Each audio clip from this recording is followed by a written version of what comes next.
In 1953, Emerald Bay State Park was designated.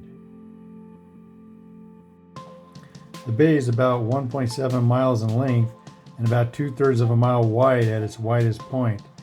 In severely harsh winters, the bay will freeze over. Approximately 12 miles across the lake to the east side, we come to Cave Rock. In 1931, the Nevada Department of Transportation built a highway through the caves of the rock. The old road used to go above the Lady of the Lake.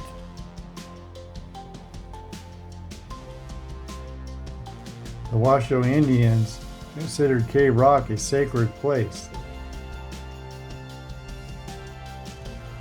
The caves were apparently carved 70 to 120,000 years ago during the glacial periods when the lake's level was hundreds of feet higher, and the water supposedly carved the tunnel.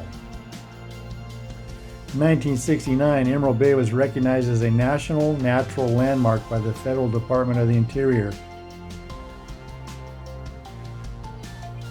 The MS Dixie makes daily trips to Emerald Bay. In 2016, the Tahoe Queen that used to make trips to Emerald Bay also caught on fire and was destroyed.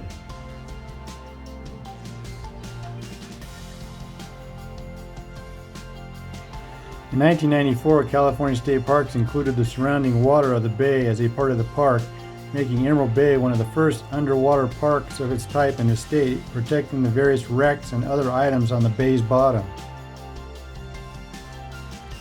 In 1928, Mrs. Knight purchased the property encompassing the head of Emerald Bay and Fanette Island in 1928 for $250,000. She then had this Scandinavian architectural style house, summer home, built for her.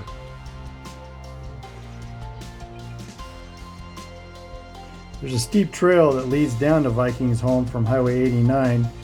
It is a 2-mile round trip that drops about a 500 feet drop down to the lake. The park contains the only island in Lake Tahoe, Fanette Island. Mrs. Knight had a crude small stone building erected on top of the island, which she called her tea house, that she fitted with table and chairs, and she would be rowed out there with her guests in a small boat to have tea.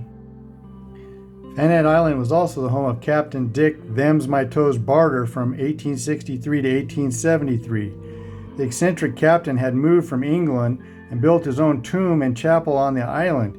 He enjoyed sailing but almost died when caught in a sudden storm rowing back to the island.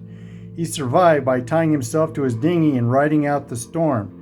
Unfortunately, he got frostbite in 2 toes and earned his nickname from his penchant of showing his self-amputated toes to guests. Ironically, he was never interred in the chapel he built, as he was lost in another storm off Rubicon Point in 1873, and his body was never found. You are allowed to take boats, rafts, kayaks out to the island, but you are not allowed to swim out to the island due to all the boat traffic and the frigid, freezing cold waters.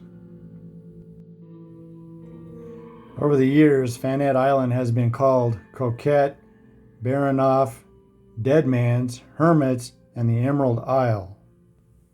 So there you have some brief history on Emerald Bay. I hope you enjoy your visit there someday.